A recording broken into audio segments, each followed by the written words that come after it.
All over the world, eyes are now fixing on the Vatican, and by this time tomorrow, the Cardinals there will be on their way towards selecting a new leader. The meeting's over, the time for deliberation ending.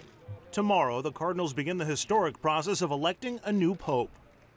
God will provide. God will provide.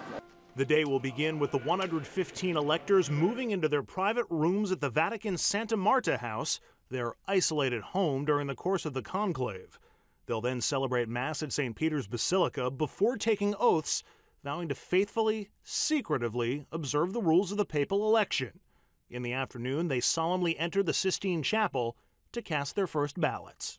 When you go with your ballot paper in your hand and hold it up in front of the altar and say, I call on the Lord Jesus, who will be my judge, to witness that I'm voting for the one I believe to be worthy. That's really a moment of intense, I'd say, emotion. A leading candidate still hasn't emerged. But today, an Italian newspaper calls New York's Cardinal Timothy Dolan, quote, the shadow candidate, saying he has the support of the Americans and other cardinals who want someone who isn't a Vatican insider and someone who is energetic and charismatic. There's a great crowd here. Let's do 2 collections. We do it in New York. So. And as each cardinal elector decides whose name he'll write on the ballot, Vatican City is visibly ready. The curtains now hanging behind the balcony overlooking St. Peter's Square, where the new pope will eventually emerge. There will be just one round of voting tomorrow, after which, and you probably haven't seen this on the news today, the ballots will be burned with white smoke coming from the chimney above the Sistine Chapel. That means a new pope has been chosen. Black smoke will mean the voting will go on to a second day. Fortunately, no electoral votes in this election. Fios One's Natalie Paterson is in Rome. She's got the inside scoop on the man who's now known as the shadow candidate. Natalie?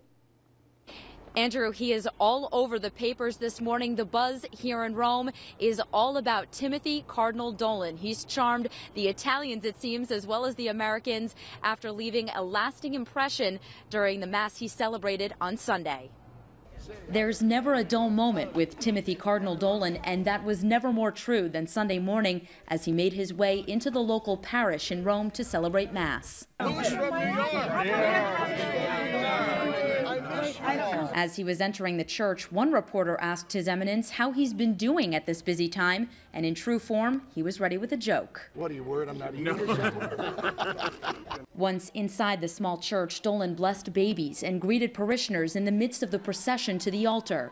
Dolan received a warm welcome from the congregation as well, especially during his homily.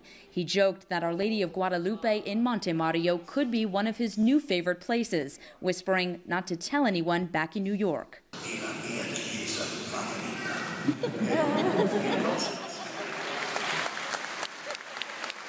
But Dolan also spoke of coming together as a spiritual family during this time of great change. Outside the church, he divulged what little he could about the discussions leading up to Tuesday's conclave. The only feeling I have is one of immense serenity. The last week has been just filled with apostolic fraternity and good prayer. In the crowd surrounding Dolan, we caught up with people from New York and New Jersey who said their experience Sunday was even more than they had hoped for. It was awesome. You feel like he's your friend, even if you've never met him. Father Jim Kern with the Archdiocese of Newark told us he couldn't help but get swept up in the excitement. It's just such an excitement and an energy going, wow, this could possibly be the next pope. Early tomorrow morning, all of the American Cardinals, including Cardinal Dolan, will make their way to the Vatican, where they will ultimately enter the Sistine Chapel and make their final decision as to who will become the next pope. Outside Vatican City, Natalie Paterson, Fios One News. Natalie, thank you very much. And Natalie will continue to report for Fios One and for RFL from the Vatican until a new pontiff is chosen. We're going to take a quick break here on RFL. Stay with us. We're back after this.